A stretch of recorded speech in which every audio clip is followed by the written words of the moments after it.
Aidan Fitzmaurice, the 27th of September 2017-0230, and Martin O'Neill. Anthony Pilkington came in for his first cap in a home World Cup qualifier against Sweden. Ireland would lose that game and also lose the second match of that double-header, that outcome ending Giovanni Trapattoni's time as Republic of Ireland manager.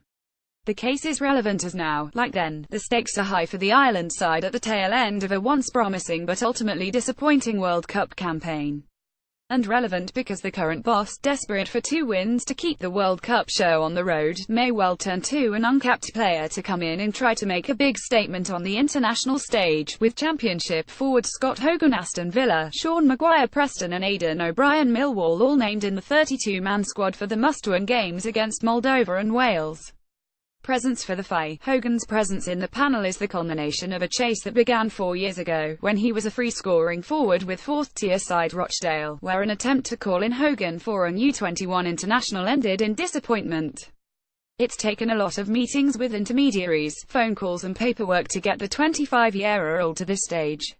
With John Walters absent, O'Neill confirmed yesterday that the Burnley player's knee injury would keep him out of the November playoffs, should Ireland qualify, as well as the Moldova-Wales ties options up front are limited. And with a win at home to Moldova a necessity, Irish confidence is not helped by a goal drought for our main striker. 22 games without a goal for club, a country for Shane Long.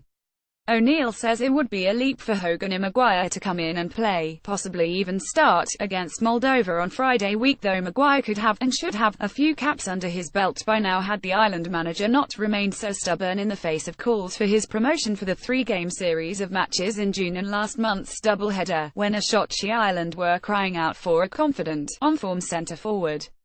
It's a big ask for players to step in for their first game in such an important match, but it might be the case of one having to do that, said O'Neill. Asking someone to step in and make that big step up, it is a big step up. In terms of Scott being available, that's something, at least if not for the immediate game, certainly for the future. But, to me, it might be the case of needs must. We'll see. Young Maguire, HES playing, HES doing pretty well. It's a tough ask for players to come into a game of this magnitude and perform, but, as I said, needs must. I'll have a look.